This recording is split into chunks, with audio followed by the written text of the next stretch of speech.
The second presenter is David Desmar from MIT. The title of the paper is Do Investors Care About Corporate Externalities, Experimental Evidence. David, you have 30 minutes. The floor is yours. Okay. Thank you very much, Dong. So you can see my screen. You can see the mouse also? Yes. Okay. Okay, so this is, as you said, a paper. This is an experiment on that tries to test whether investors care about corporate externalities. It's joint work with Jean-François Bonnefond from Toulouse, Augustine, and Paris Sastry from MIT. So the debate this is coming from is the debate that has been discussed already several times in this conference on stakeholder value, where I mean many people have called for firms to maximize something else than shareholder value. So from Elizabeth Warren to Robert Reich to even the CEOs of the business, a round table in between the lines of their declaration. And then for these people, obviously, maximizing shareholder value, if you try to maximize stakeholder value, you cannot really maximize shareholder value simply because kind of the reasoning goes, shareholder value is the sum of future dollar profits of a firm, and it excludes, you know, shareholders' social concerns. Okay, so it excludes kind of private benefits that shareholders would derive from the company doing good. Yet, if shareholders are altruistic, actually their pro-social preferences may affect prices. So it should be reflected somehow in the price that shareholders actually do care about something else than just dollars, simply because stock prices are not profits. Stock prices can be a vote of confidence for the firm. It can be a way to owning a firm that does good can be more than just, you know, the claim on dividends, while owning a firm that pollutes can be less than the claim on dividends. So that's the way preference for corporate social responsibility has been modeled in various papers. I'm not even sure I have all of them here, but since, you know, the early 2000s, until recent papers by Pedersen, Pastor, and Stambo, that, you know, when you own a stock, typically what you own is not just a claim to future dividends, but also, you know, private benefit that comes from, you know, how the firm is behaving and how you judge the company is behaving. There's also the intuitions behind social stock exchanges, where social enterprises, the stock of social enterprises, which are like essentially companies that are not trying to make money, I mean, they're making a little bit of money, but that is not their primary goal, can be traded. Okay, and there's also indirect evidence that shareholders actually do care about not just, you know, dividends, dollar dividends, but also how firms behave, from even studies and even recent paper by Hartman and Zussman, which is on mutual fund holdings. So, which is an investor holding of mutual fund shares. So there is indirect evidence, but nothing really direct. But, you know, that's kind of something that's everywhere in models and everywhere. So basically in this paper, what we're trying to investigate is why and how investors' social concerns are priced. Okay, so we're gonna start from an experimental paradigm where it is priced, as you will see. And basically we're gonna ask what are the channels through which investor social concerns are priced. Okay, so let me, before I explain a little bit more what we do, let me just, you know, unroll a few hypotheses of how investors' preferences are channeled into prices. Okay, what drives the pricing of social preferences? So one possibility is simply something that's being discussed in the literature, in particular by this paper by Stu Gilson and others, but, you know, in other papers too,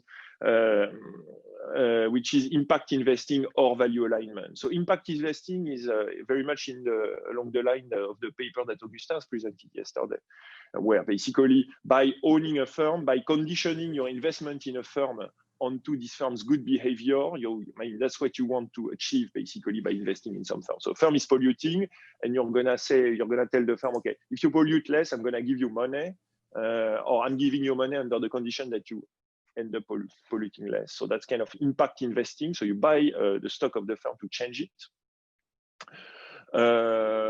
Or value alignment, where basically you don't really care about your own impact. You don't think you can have an impact on the firm, but you want to reward some of the firms for their good behavior in a sense. And that kind of goes back to different kind of preferences, moral preferences. Like is your moral preference unconditional on what you can do, or does it depend on on your actions?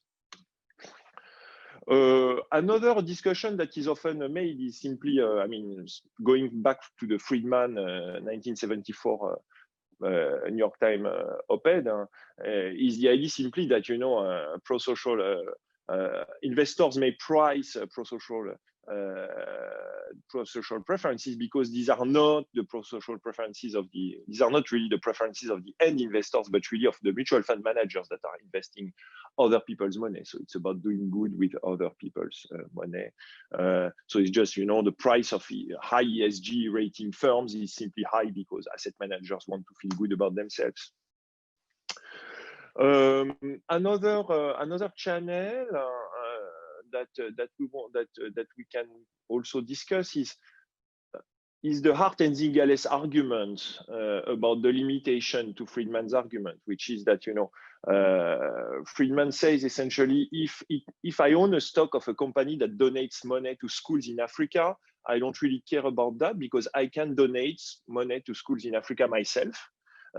So the company has no particular comparative advantage at achieving that purpose of donating money to schools in Africa. But there are situations in which companies have a comparative advantage. For instance, it might be very hard to capture CO2 and to put it back from the air into the ground, but not polluting in the first place is kind of an easier way to fix that. And so maybe as I would want to own the stock of companies that do well, or invest in those companies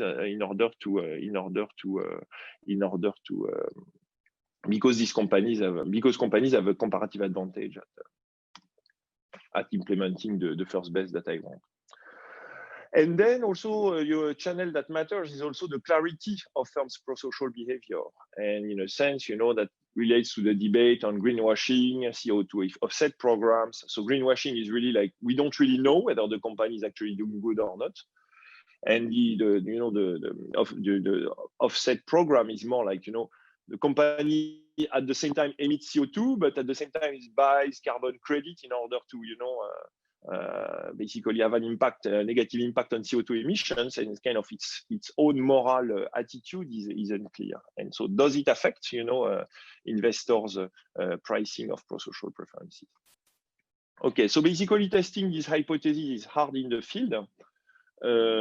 Simply because prices typically conflate profit reducing CSR and profit increasing CSR. So that's a well-known problem that, when a CSR decision is announced, it's not clear whether it's going to increase profits, in which case prices could go up, or it's going to decrease profits, but increase kind of the attitude of the firm, and therefore, generate, a positive reaction also because simply people like it. And it's also hard to isolate those different channels. So that's basically for these two reasons. That's why we're running an experiment on 1,500 participants. So it's a fairly large scale experiment that allows us to investigate these hypotheses. So before I go into the details, that's the experiment design in a nutshell. I'm gonna get more into the details, but that's the experiment in a nutshell. Basically, participants are presented with stocks, and those stocks pay a cash dividend pi minus C, and they give C to a charity. Okay, so as a participant, I can buy this stock. Okay, so pi minus C is a value, C is another value. Okay, so pi is basically the profit of the stock, and some C is given to a charity. And participants are asked to bid for these fictitious stocks. So then what we investigate, the empirical object we investigate is this beta right here, where across participants, what we do is that we compute this thing here, which is called which we call the excess bid. So that's the bid of the participant above and beyond the cash dividend of the stock. So it's kind of, the extra value that the participant attaches to the stock. That's due to the fact that the stock is paying some value C to a charity. And basically what we ask is whether this excess bid is sensitive to how much the company is giving out. So if beta is 0, then people are Friedmanian. They just value stocks as equal to the cash dividend. If beta is more than 0, then people value somewhat the donation. And if beta is 1, they really value $1 of donation as $1 of value. Okay, so that's kind of how the donation is translated into value. So we call beta the pass-through or the altruistic pass-through. And basically, we explore how beta changes across various conditions. So going back to the channels I've discussed earlier, we're going to discuss impact investing versus, versus value alignment by asking whether, a successful purchase changes the firm behavior or not in our experiment. We're going to ask whether participants can donate directly themselves, in which case, the comparative advantage of the firm to donate is basically less because now participants can donate themselves. We're going to ask whether participants invest their own money or they invest another participant's money. That's to test the moral hazard kind of thing. And then, we're going to vary also the clarity of the firm's pro-social behavior by, introducing uncertainty. That's the one thing. And the second thing is basically by having the company donating to a charity and taking money from a charity at the same time. This is all actual money, so I will show you how it works, but that's kind of the idea. So basically, we're going to see whether, these conditions affect the altruistic pass-through. And so basically what we find is very simple. It consists of, so first, in the paradigm, whether firms give away to a charity or not has actually a fairly high pass-through. So that's indeed people price, good behavior. Bidding is overall consistent with deontological preferences in the sense that it's independent of impact. It's independent of whether I'm managing my own money or not. It's independent on whether the company, whether I'm allowed to donate my own money or not. It looks like a vote of confidence in a sense. It's kind of the company does good, price is going to be high. Company does badly, price is going to be low. That's what seems to be happening. And of course, clarity matter, but in a simple additive way, in the sense that, people value an expected charity donation exactly the way they value a certain donation. Basically, it's the same pass-through. It's 0.8. And if a company, gives $1 to a charity, takes $0.5 from another charity, then, people value this as 0.8 times 0.5, which is 1 minus 1, 0.5. Okay, so that's consistent very much with, with the models that I've discussed in the previous slide, the models that have been written. And also, you can easily build some kind of portfolio theory with private benefits in a sense as part of the portfolio returns. So I'm gonna, in what I have left, I'm gonna describe the experiment and go over a few results, perhaps not all of them, but you feel the spirit of what I have. So let me describe the experiment first, okay? So we recruit 1,500 people on MTurk on 5 consecutive batches. Some of them are in 2019, some of them are in the summer of 2020, after the pandemic. But it's reasonably. Their answers turn out to be reasonably reliable, as I can discuss later if you're interested. And participants, each participant is asked to value 3 stocks. So that's going to be 4,500 rounds, a bit less, as you will see in a second. So we're going to about 4,000, rounds of stock valuation. So that's, reasonably sized data, where basically they're presented in a random order with 3 stocks: a neutral stock that does not donate anything to any charity, so it's just a pure profit; an ethical stock which donates some of the pie profit to a charity, and an unethical stock, which is essentially, you know, taking away money from a charity. I will explain to you in a second how that works, but essentially, you know, it's kind of to simulate also the polluting stocks, you know, as well as good doing stocks.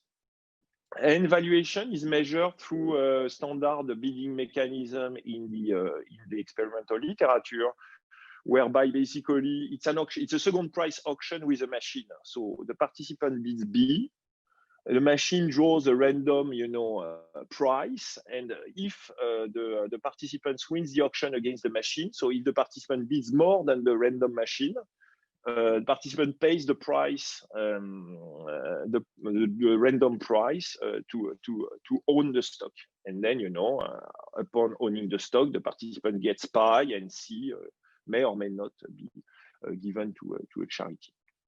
It's well known. It's a well-known algorithm. It turns out to give good results, as you will see, etc. So that's kind of, it's totally standard. So now let me just describe a bit more in detail, but that's kind of the idea. So you define. We initially. So how does it work? Like sequentially. So first we defined 2 wallets with initial endowment. So the participant is given $2. It's $2, it's actual money.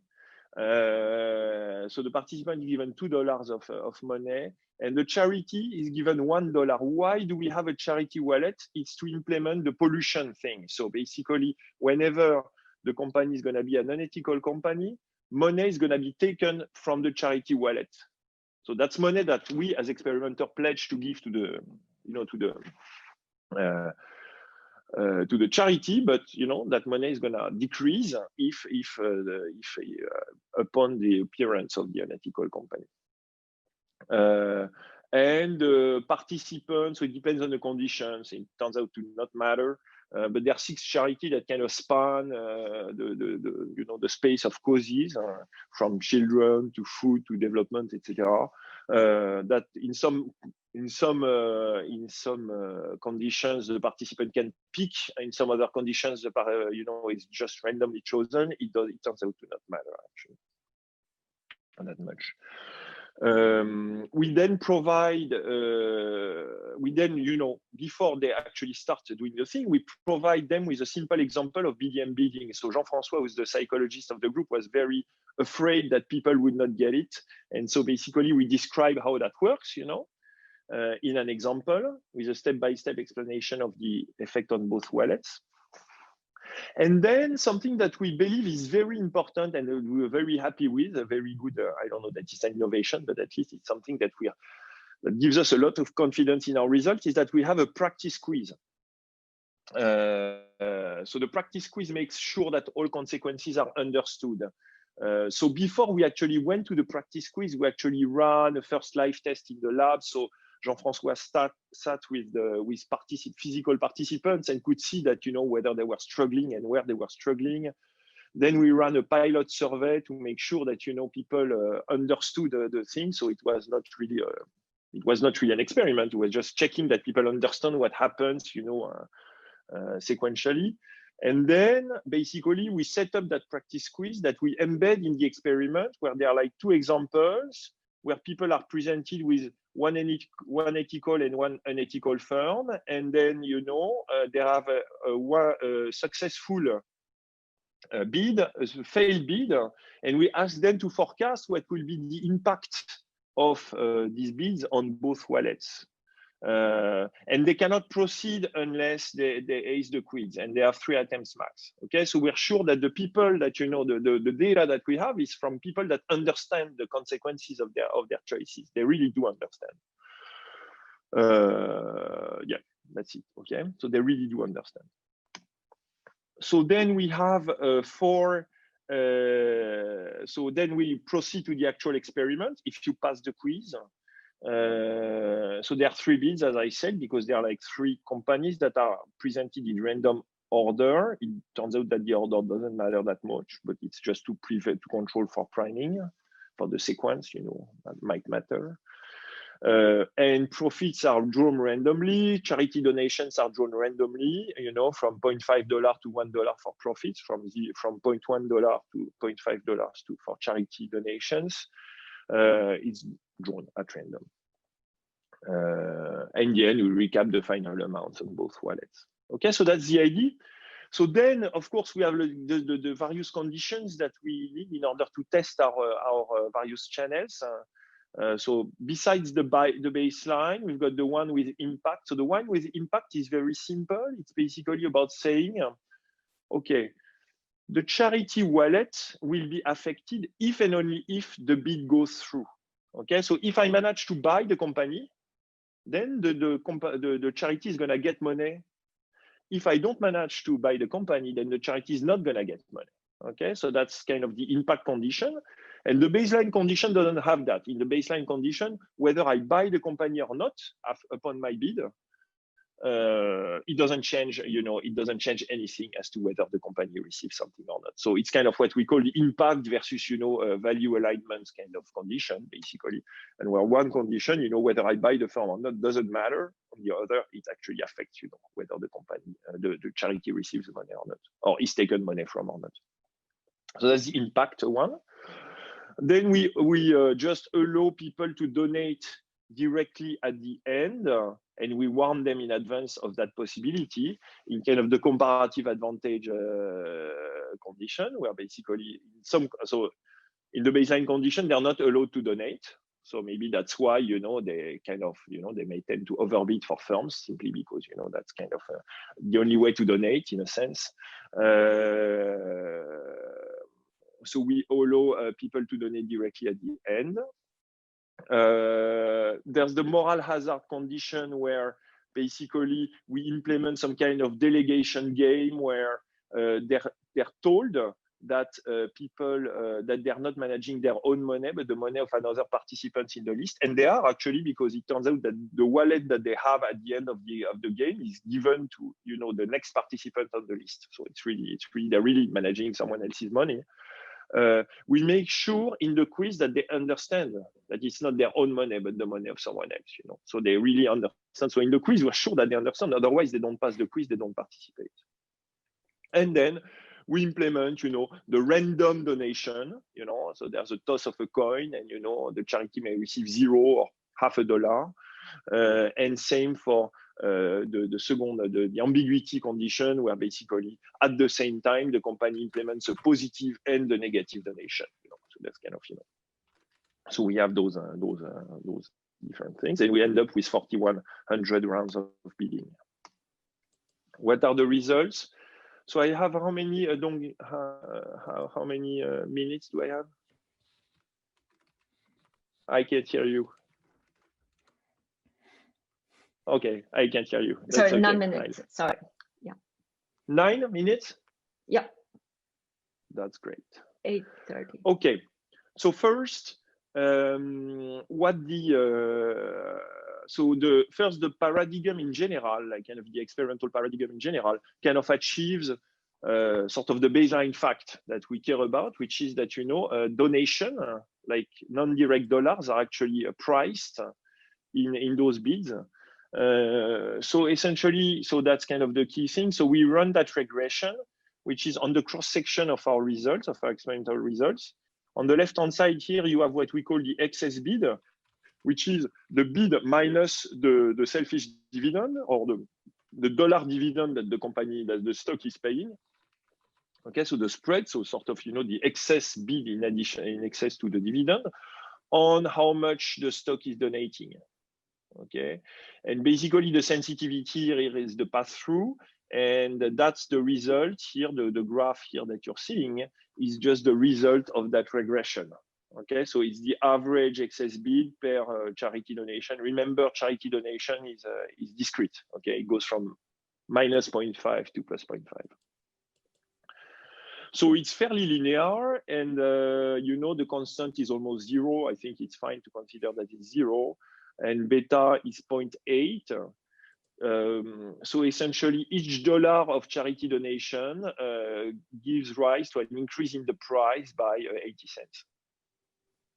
So that's kind of, it's a fairly high pass-through, which is good for us because we want to make it vary. So it's good that we start with a high pass-through.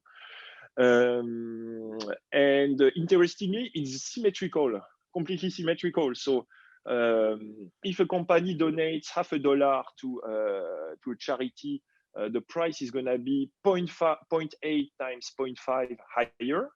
Okay, so 0.4 higher. If a company takes away $50 from a charity, then the price is going to be 0.4 lower. Okay, so it's kind of, it's the same, it's symmetrical really. Okay. So now let's try to investigate the channel by basically changing, the conditions. So the first one is impact. So basically, remember there are two. So here in this graph, in this table, there are two columns. Column one is the baseline.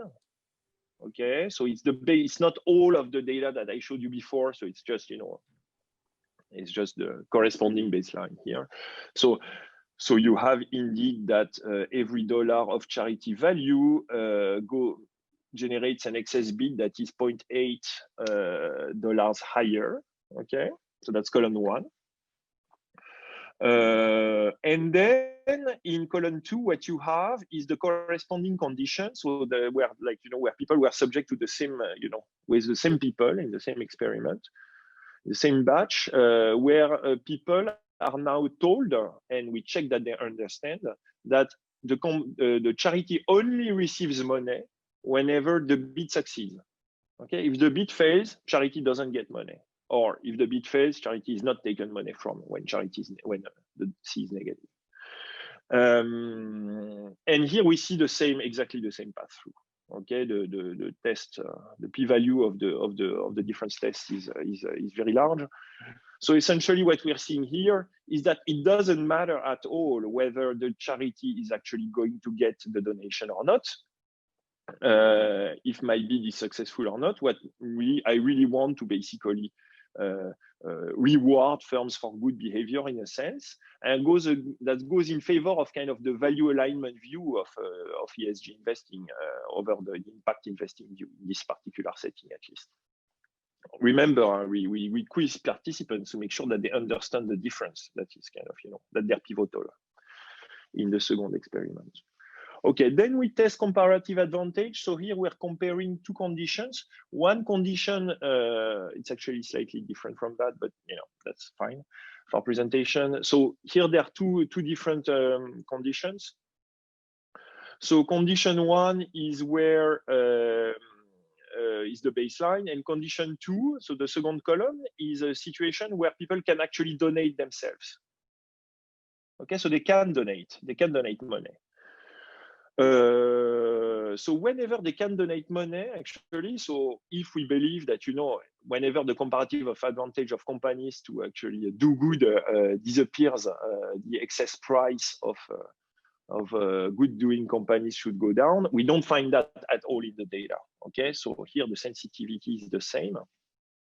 Whether the company has a comparative advantage at donating versus not. So that's again, kind of, going in the direction of saying it's a vote of confidence for the company rather than just, a way to donate. It's really just, it's a vote. The company is doing the right thing in a sense. David, so sorry, you have 3 minutes. That's good. Moral hazard, I have 3 tables to show, so that's perfect. So moral hazard now, so moral hazard does not drive pricing.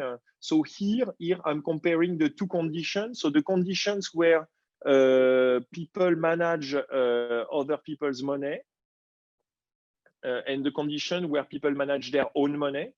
So again, here I'm showing the two beta parameters here, the two pass-throughs. So it's true that the pass-through under delegation is slightly higher, but not significantly so. Okay, so the P again, the p-value is fairly high here. So I still tend to overprice, good doing stocks a lot, even when I'm managing my own money compared to when I'm managing other people's money, in a sense. And I don't even see a difference here. There's a slight, positive difference, but it's not significant again. So managing other people's money does not seem to make participants bid significantly higher. And now the last two conditions, which pertain to clarity of ESG behavior, of CSR, of socially responsible behavior. So the first one is basically by comparing certain. So column 1 is a certain donation. So donation is certain. It's going to be $0.5 given to charity X. Column 2 is uncertain. So can we there's under one. So I'm going to toss a coin. We have a coin that flips, like we have a picture with a coin that flips. And then we tell them, okay, you can have the positive or a negative charity value, and we don't know which one it's going to be. And so basically the regression we run here is the excess bid on the expected charity donation here. Okay, and what we find is that the pricing of the expected donation is the same as the pricing of the certain donation in the baseline condition. So in a sense, uncertainty affects pricing, but really in a way of taking the expected value of charity of charity donation, really. Same for ambiguity. So now ambiguity is the one where the company at the same time donates and takes away. Okay, and here we have this number, which is the net donation. Okay, on which we regress the excess bid. And again, what we find is that the coefficient on the excess bid tends to be the same. There's a slight difference here, so I mean statistically, but it's barely significant. So I guess the takeaway is that there's not much difference. If the net donation has the same effect as a certain single donation to a firm per dollar of net donation in a sense. So again, ambiguity affects pricing, but in a very additive way. So the bottom line is this. In our experiments, corporate donation is 80% priced. Okay, that's not due to confusion. We check with a quiz. Such pricing is consistent with deontological preferences. Okay, independent of impact, of moral hazard, of a comparative advantage. So not on impact, but really, it really seems to be a vote of confidence for the firm. Of course, uncertain or ambiguous CSR is going to be priced in, of course, if it's not less than probability 1 that the company is going to do good, the price is going to be lower, but in a way that is completely additive. So the consequences are twofold. First, shareholder, but I won't be insisting on that because the authors don't really agree on this. But the second point is really the one that I want you to take away, is that it's possible. So people behave kind of deontologically, and second, it seems possible to extend standard portfolio theory, which is with cash dividends, to non-pecuniary benefits for stocks. Basically, you can add the non-pecuniary benefits and assemble stocks together in a coherent portfolio, and that will give you the equivalent of a single firm. And that's it. Thank you. All right, thank you very much, David. The discussant is Enrichetta Ravina from Northwestern. You also have 10 minutes. Okay. Yeah. Can you see my screen? Yes. Okay, so thank you very much for inviting me to discuss this paper. I found it very interesting and actually very topical as well. So I'm going to summarize very quickly the paper. David did an excellent job in presenting it, so we don't really need it. So the question of the paper is, do shareholders value ethical behavior in firms? And if they do, how much are they willing to pay for it? And what is exactly the mechanism that induces them to pay that much? They run a lab experiment to answer this question using 1,500 subjects on Mechanical Turk. And the advantage of a lab experiment is that it allows them to abstract from a lot of things that are going on in real life and focus on this mechanism. The paper and the presentation are slightly different, but I don't think it will matter. So there are 5 treatments. 2 treatments are such that you cannot donate in the end. So if you want to reward the company that is ethical, the only way you can do it is by paying a higher price for it.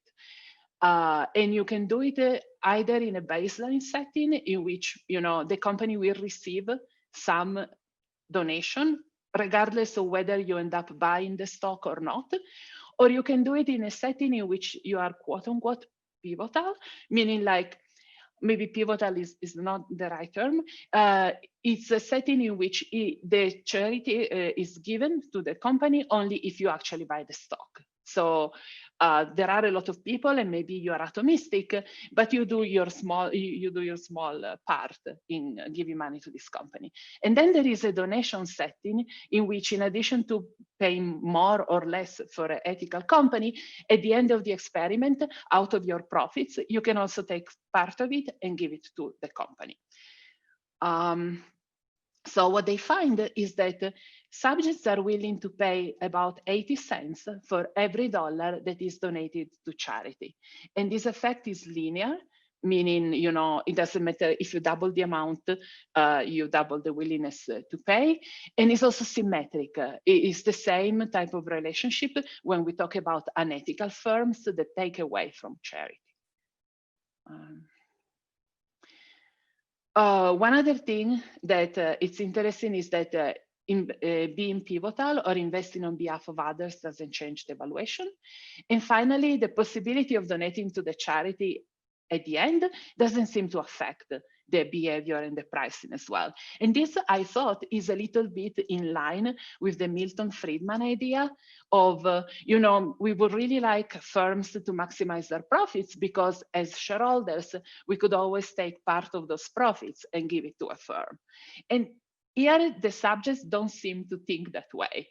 And maybe it's the setting, or maybe this is an idea that is not intuitive in real life unless you explain it to people. But it doesn't seem like that people say, oh, I just go for the maximum profits and then I can distribute money myself later. Okay, so these are my comments. First of all, I like the paper very much. It's great that we have the possibility of doing lab experiments because they help us understand the mechanism that too many confounding effects in real life. Of course, I'm the discussant, and so I will have to also say something more critical, hopefully constructive about the paper. So one question that I have, one issue that I have is the sample selection. So the workers on Mechanical Turks tend to be lower income, maybe younger than the typical investor. And even controlling on age and income, it's possible that they are, let's say, unobservably different.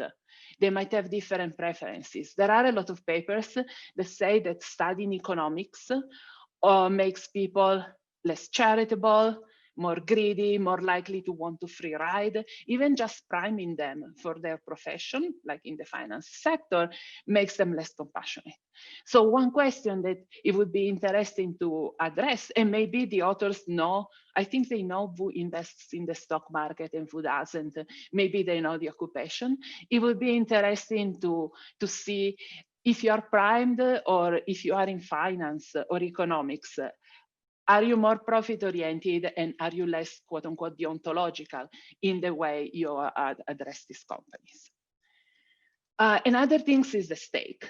So maybe in lower stake settings, people feel like they want to reward charitable companies, but when it comes, for example, to their 401k or managing large endowments or mutual funds, then they think about profits more.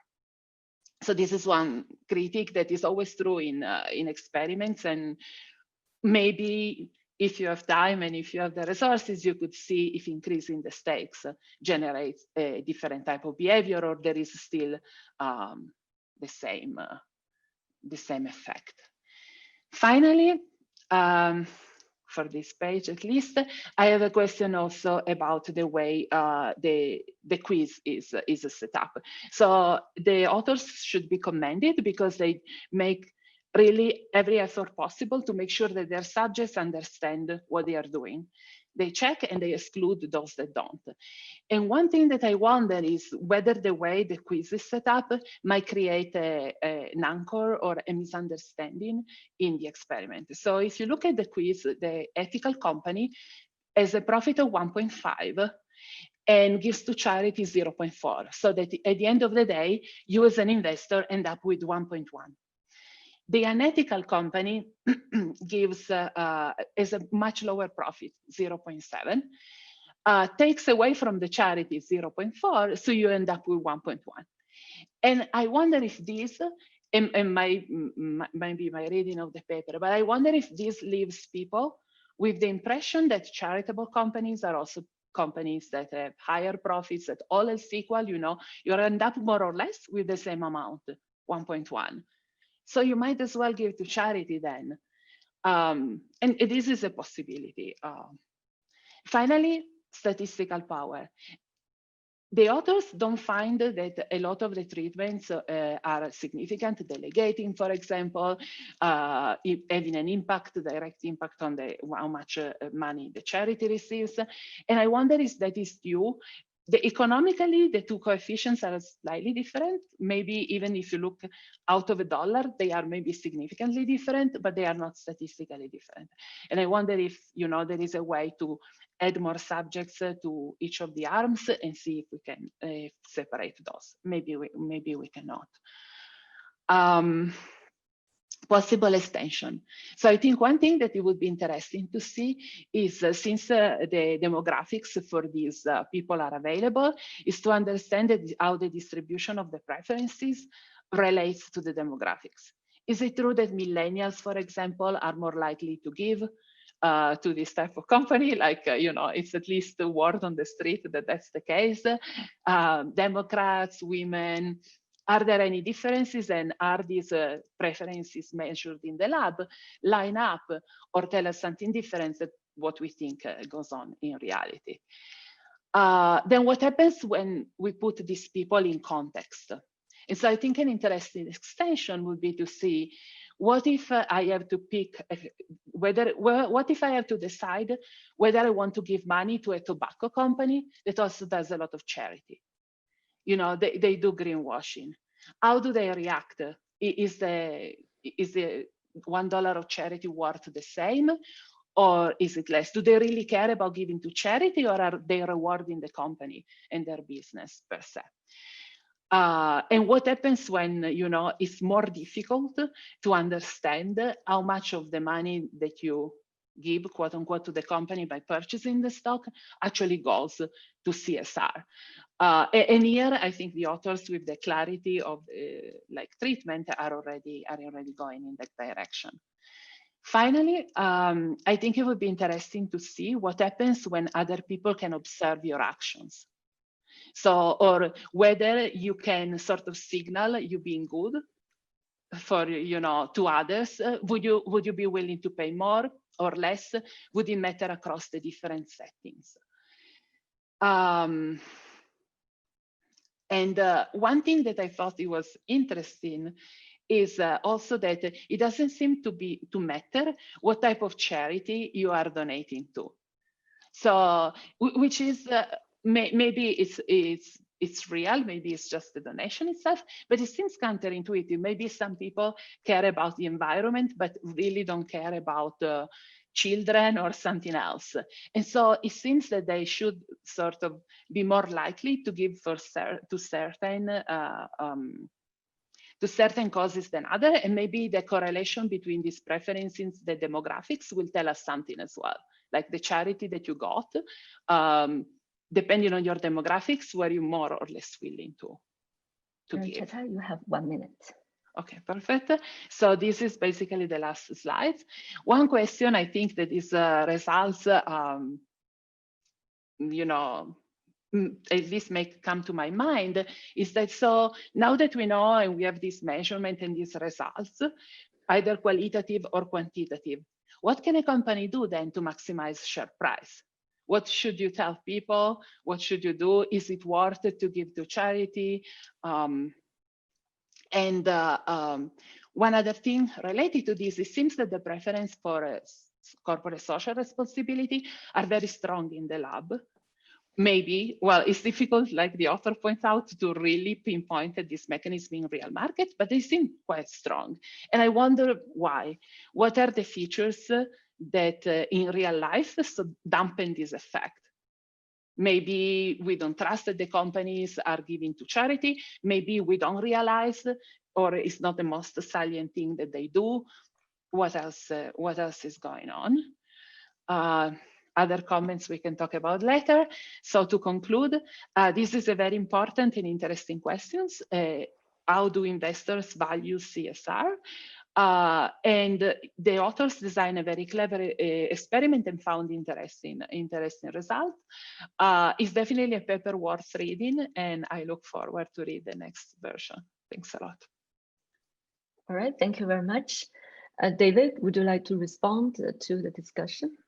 Yeah, but just more like because it was a very thought-provoking discussion, so it's very it's not really response but reactions to the reactions. Thank you very much, Enriqueta. It's great. Please send us the slides. Just a few things. So on demographics, I agree. We should look at them again. My recollection is that we don't find that much. I think an interesting fact, and I don't know what it means, but I will just deliver it this way, just like this. We ran the experiment on 120 MFin students, so Masters in Finance students at MIT, from like various countries, mostly foreigners. I mean, from I mean, not US citizens. And it turns out there is not that much difference. So they were not even playing their own money. So it was like fictitious money. And they gave very similar results, like a slightly lower pass-through, but I don't think it was significant. So in a sense, that's kind of a demographically very different sample, but it's not professional. I agree with you that why not having like higher stakes and professionals, why not? Something to think about. On having more detailed context, like having a tobacco company that at the same time is funding lung cancer research, for instance. That would be like the extreme thing. So how would you? So we could try that. The thing is, there is virtue in having a very stark, very simple context, and that may explain why actually we're getting like those very high pass-throughs in a sense. So maybe like if we start like feeding people with more information and having them like figure. So yeah, it's a good question. I mean, we have the feeling that we get more external validity by having a starker context, but at the same time, you know, I don't know, because if in the tobacco company example, depending on whether you're a smoker or not, like you're bringing in your entire like internal universe to the lab, and we want to try to avoid that. But I agree with you that it's not an obvious decision to make. The last thing is on the irrelevance of the charity. So whether like it's, you know, food for the poor or save the children, etc., it doesn't really matter whether you choose it or not. And you know, so it's kind of so in a sense, it means people don't have real preferences. It goes in the direction of the rest of the additivity results. Like, you know, like when you have like an uncertain, you know, donation, 1 or 0, people put 0.5. When it's ambiguous, like +1 and -1, people put 0, something like this. And again, here you kind of add everything up. So it's kind of, it goes in the direction of saying we could build a portfolio theory of pro-social behavior, something like that. Yes, but yeah. Thank you very much, Enriqueta. Please send us the slide. All right, thank you very much.